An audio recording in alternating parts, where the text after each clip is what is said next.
here. I think my first question is, did everyone receive the email that was sent last, actually 2 emails because I had to resend the attachments. I just want to confirm if everyone on the call today either received the email or know one of their colleagues received it. If anyone didn't, could you either unmute or put it in chat? I'm sorry, Kristen, which email are we referring to?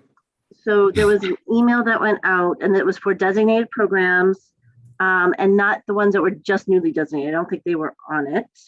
And it was for anyone designated 2021 or before, and it had their annual report link and some other resources linked to it. Kristen, did that come out last night? Or yeah, Peggy, I was actually, you were one of the ones I was like, did I see her email in it? So I just want to check because we've been trying to keep our list up.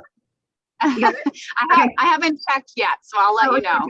Okay, I did. Unfortunately, I wasn't able to get it out before about 6:30, I think. And then an additional email went out early this morning that had the attachments on it. So we're missing from the first one. All right, great. And if anyone doesn't know what I'm talking about, I'm happy to, obviously resend it or ensure that you got it. Kristen, the PowerPoint will have all of the links. Perfect. I've even uploaded the forms. I'm not going to necessarily link them on the website, but they will be in this PowerPoint. Perfect. So I'm just going to use that kind of email today to kind of ground the conversation.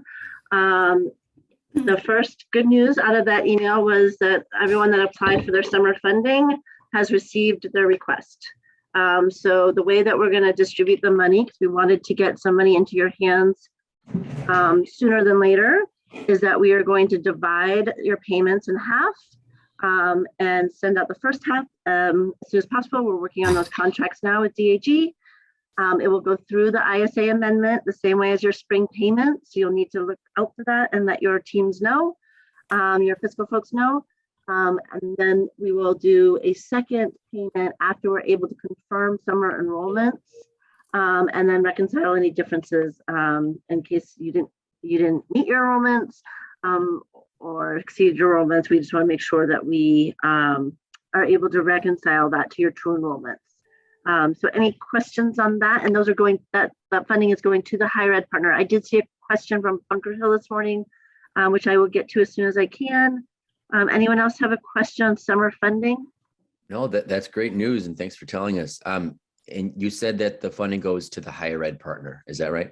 The funding will go to the higher ed partner. I will also note that we've had a couple of higher ed partners reach out and ask if we could slightly broaden the language in the ISA agreement to ensure their fiscal folks that money can be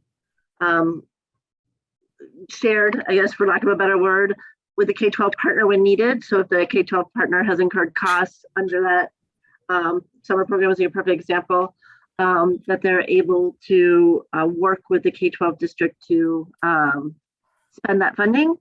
So we are working on tweaking that language a little bit. It is allowable currently, but we know some programs wanted to make sure their fiscal folks understood at the higher ed institution that is, and vice versa, when it's a K-12 support grant that higher ed has incurred a cost. We want to make sure that our partners can be as flexible as possible. Obviously, it's still local agreements and all that good stuff, but on our end, we are doing our best to ensure that the money is as flexible as possible regarding the early college partnership. Any other questions on summer funding? So I would anticipate it usually takes a week or two to get that out of the funding out through the amendment. So certainly share with your leadership that it has been approved. But we are working obviously on getting the money out the door to you. Okay. A couple check-ins ago, I had mentioned a free book resource. Since we weren't able to convene the students in the spring, we wanted to think of some way that we could use our in-person conference funds to support them going off to college. So we identified a book resource for 12th graders, early college 12th graders graduating. The book is geared towards first generation students, but it has a lot of helpful advice. And we were fortunate that the author is actually offering the link to the PDF to the electronic version for free. So your students just need to sign in and get their own copy, which is pretty remarkable. So the link is here. Obviously, feel free to peruse the book first, but we found it to be a great resource for first-gen students, and hopefully our students will find it helpful. We are in the process of seeing we can purchase some hard copies. I know some programs said that they thought their students would prefer hard copies, or just particular students might do better with hard copies. So we'll keep you updated on that. But for now, have a link to the free book. Each student has to sign up individually. I would just note it does ask them for an email, so be prepared for that. I don't know if they can use their school email as they're going out the door. And then there's a place where you would check if you want newsletters. It doesn't, when you go in, it isn't checked off to begin with.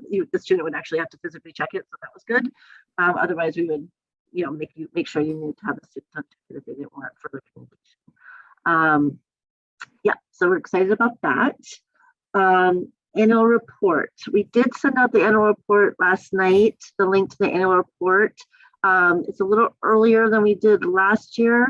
Last year we had to do it at the end of the summer. That did not go particularly well because I know a lot of our programs have K-12 staff that may not be working over the summer. So we have moved up the deadline to June 30th. That means that programs will be using their fall data from the data dashboards, which, if you recall, should be much easier to access now. I'll get to those in a second.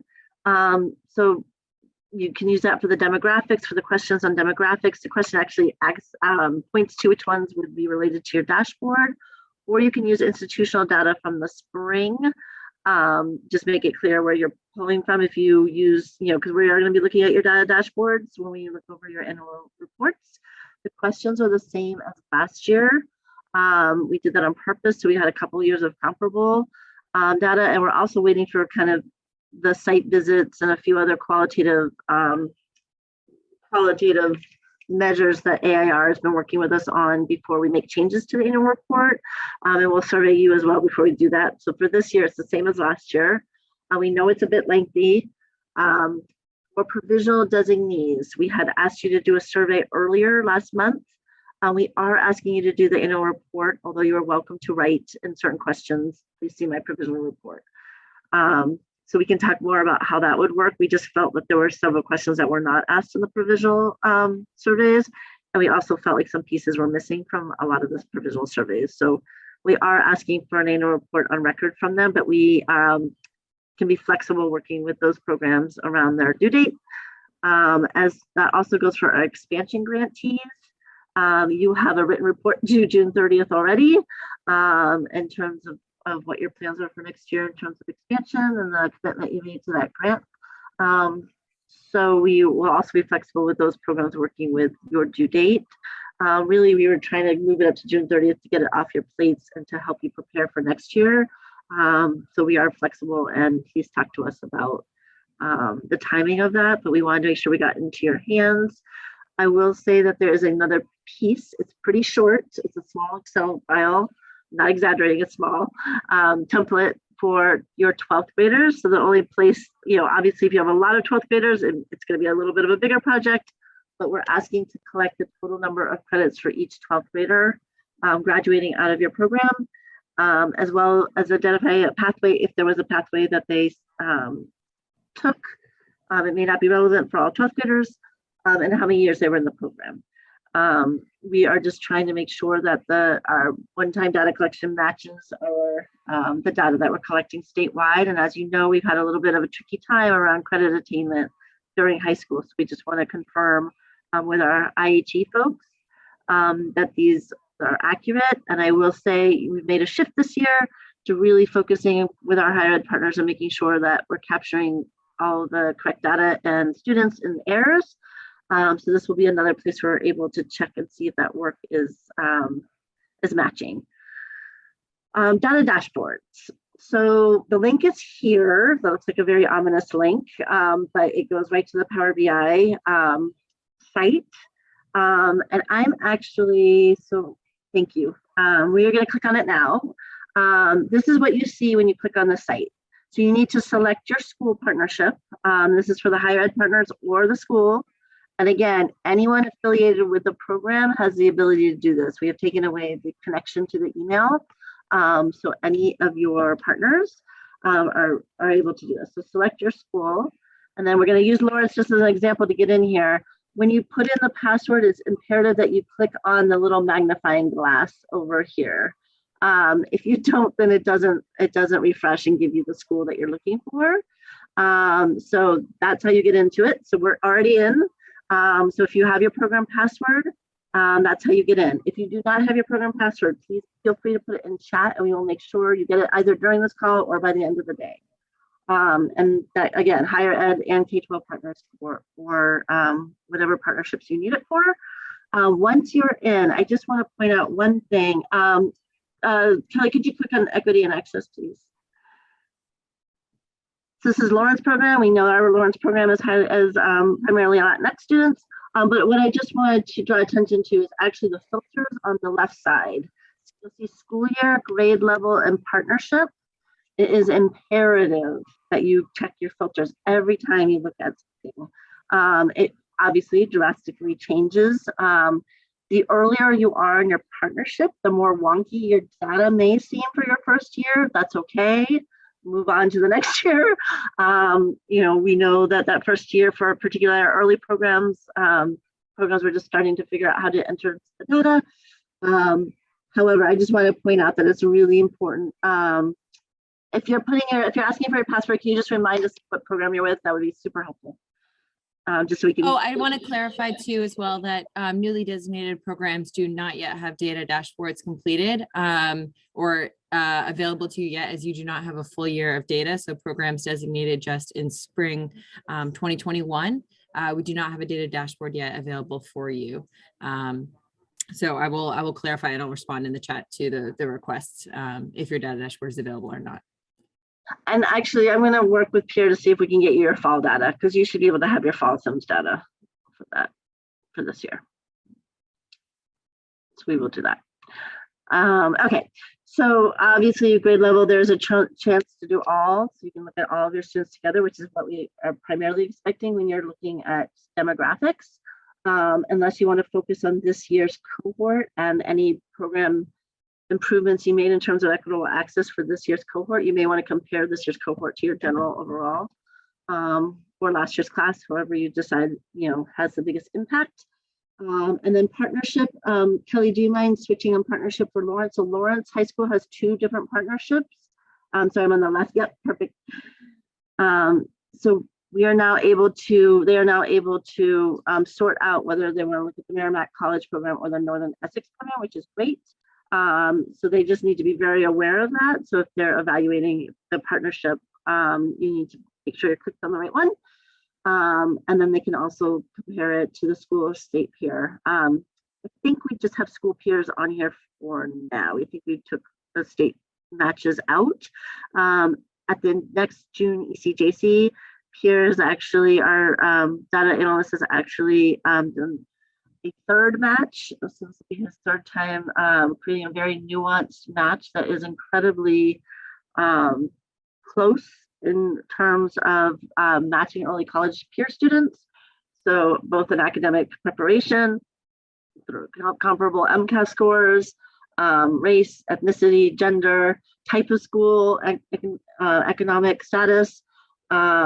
So really to kind of isolate out the impact of early college. So you'll be able to see that data in June. But in terms of looking at your kind of own individual school data, school partnership data, it's going to be focused on school peers and your current students, as well as your last year's data. So obviously, like I said before, if you were very intentional about an improvement, you probably want to look at last year's data or pull it in or have us look at it, mention it in your annual report. But that's a place that you focused on in terms of increasing access or whatever the case may be. So thank you. I just wanted to be able to show you all that. I don't want to, go through Lawrence's individual dashboards, but those are the dashboards.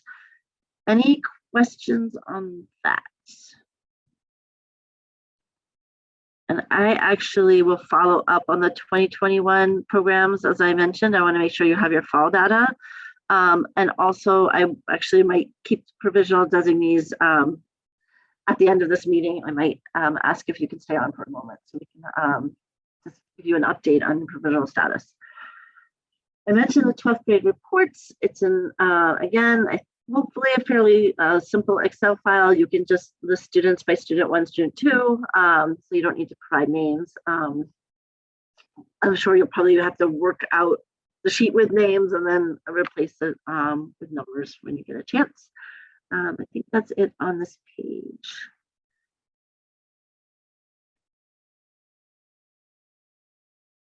Kelly, I think I'm all set for the next slide. Thank you. Because we're throwing all this at you, we are going to have specified annual report office hours where you can log in. This is the registration link, or I guess the Zoom link, so I don't think you have to register. You can just jump on. Those are the days and times that we have scheduled them for. We continue to provide our general TA support. You can ask any questions during the annual report office hours around dashboards, around the 12th grade survey, or the annual report itself. We also, I know, and I'm sure Kelly will follow up with me, I know there's also a June 7th, it's going to be the rescheduled last of the data series. We'll continue to have biweekly check-ins throughout the year. And then finally, I just want to draw attention to our end of year technical assistance survey that our team at NSFred put together. It's really important to us that we are able to ascertain if we're meeting your needs and how we can improve our services to you. So I really encourage you to fill that out, as I'm sure Kelly does as well. Kelly, do you have anything else that you wanted to add? Not that I can think of at this time. Again, email anyone, including me, if you have any questions. I'm happy to help you, or at least get you the right direction. So, awesome. Becca, do you want to say anything about drawing down the grant funding through K-12? Just that if you did indicate via email that you are requesting or that your program can accept additional funds, just know that we accepted your email and we will follow up individually. We're just in the process of compiling all that information. Thank you to everyone who confirmed via email that you are able to spend down the funds that you were allocated under Fund Code 460. As a reminder, higher ed partners, these were the funds that were delivered to the K-12 district on behalf of your partnership in your early college program. This also includes those programs that were newly designated this spring and you were awarded planning funds. If you have any questions, please don't hesitate to follow up. As a reminder, the drawdown window opens the last 10 days of every month. So if there is an amendment that you need in order to move around funds, not return funds, please contact me immediately so we can ensure that that is settled and sorted and approved by our internal grants team before the drawdown window opens. All funds need to be spent down in the next few months, and we're happy to work with you on that. I know there's some questions about this funding being used for the summer. Summer programming is being funded through the summer funds that Kristen mentioned. So again, any questions about funding, please don't hesitate to reach out and our team will support you. And if we have not received permission to pack funds, so at this point, the expiration is still June 30th. If we do receive permission, we'll probably get it last minute and we'll be sure to let you all know. But at this point, we are very much asking programs to spend down have a plan to spend down by June 30th. If there are I know summer classes, some of them start early. If there are things that you did not request through summer funding and it overlaps with the end of the high school year, and you can expend it by June 30th, that part's eligible. But as Becca said, we don't want any duplication of grant funds. So obviously, if you are set with summer funding, as I said, you will be receiving what you requested. Some people have a question of what they requested, so we're happy to, particularly our schools with multiple programs, so we're happy to compile that information and get that to you. I also would just mention that hopefully things are going a little smoother for our higher ed partners as well. Now that we have been through kind of a cycle of how the ISA amendments work, and now that we have Cache, our fiscal manager, on board helping to ensure that we get those out to programs. I've seen some questions coming in So hopefully you're getting the answers that you need, and that's great. And then the only other group that besides provisional, which I would like to talk to in a moment, the expansion grants I mentioned earlier. Same situation that Becca referenced. I believe that's fund code 467, I think, 466 or 467. So for those districts that are working with the expansion grants, it is also a June 30th deadline at this point. And those grants have a written plan due June 30th. I know programs are working with NS for Ed and some of the coaches on the call here. There is a early college joint committee June 15th. If a program is pretty far along in the written plan and would like to get approval at June 15th, that's a possibility. And that way we can ensure FY23 funding will be made available as soon as possible. If you need to June 30th, that's fine. We just have mentioned before that there may be a gap in getting your FY23 funding while you're being approved for your plan. So just expect in July some downtime while that plan is being approved, and then you can kickstart for the upcoming year. Happy to answer specific questions on that. I don't know if anyone's on the call for the full school grants. Very similar situation. And we will be working closely with programs to ensure we're actually going to schedule a meeting with our full school partnerships. I don't know if any of them are on here to kind of discuss their progress and funding, ensure that they're spending down. And then some of you may also have been involved with the very recent Incubator Grants that were just due. Those are currently under review, and we hope to announce those in early June. The expansion of full-scale grants and the incubator grants are really meant to look at different ways of taking into account some of the technological changes and some of the scaling issues that our program's been having by thinking, and I do not want to say experimenting because we don't experiment with students, but trying out with support and new ways of expanding access to college coursework. So the expectation is that programs that go through those programs will at some point become designated, but there's some fluidity there. And I also just want to mention with our current designees, right now, the plan for Eoe budget. So you might have already seen there's quite an increase being proposed. I believe it totals $19 million between the early college line and CDEP. So obviously really important that we spend money down if the legislature is considering putting more money out there. But I just wanted to acknowledge that there's there's expected to be the K-12 support grant. The number I'm hearing lately is $50,000. Obviously, we can't fully confirm things until the budget goes through and at least give you a better sense of our plans in terms of distribution. We most likely will increase it for first-year programs as we have done in the past to allow them to implement. And also, I just want to mention that our cost analysis bid has been awarded. AAR is going to be doing that cost analysis study for us.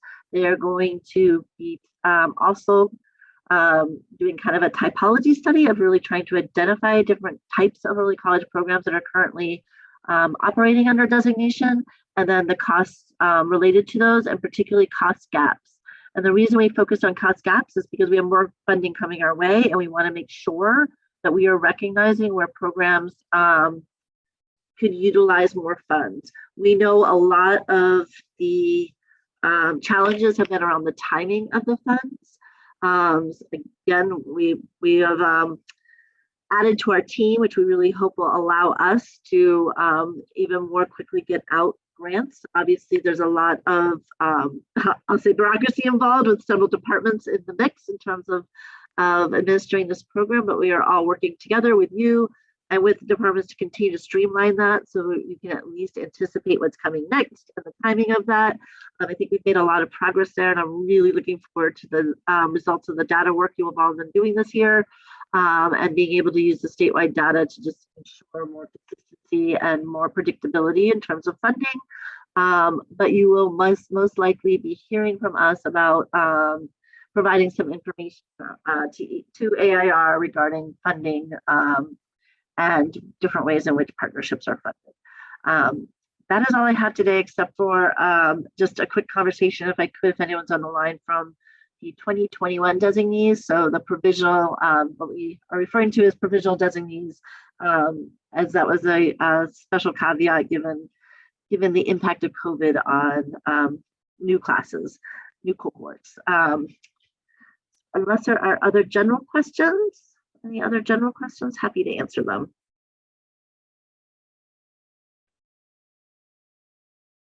Awesome. Then unless you're 2021 designee, we will talk soon. Great to see all of you. If the 2021 designees could just stay on the line for a moment. Thank you, everyone. Have a great day. Thanks all.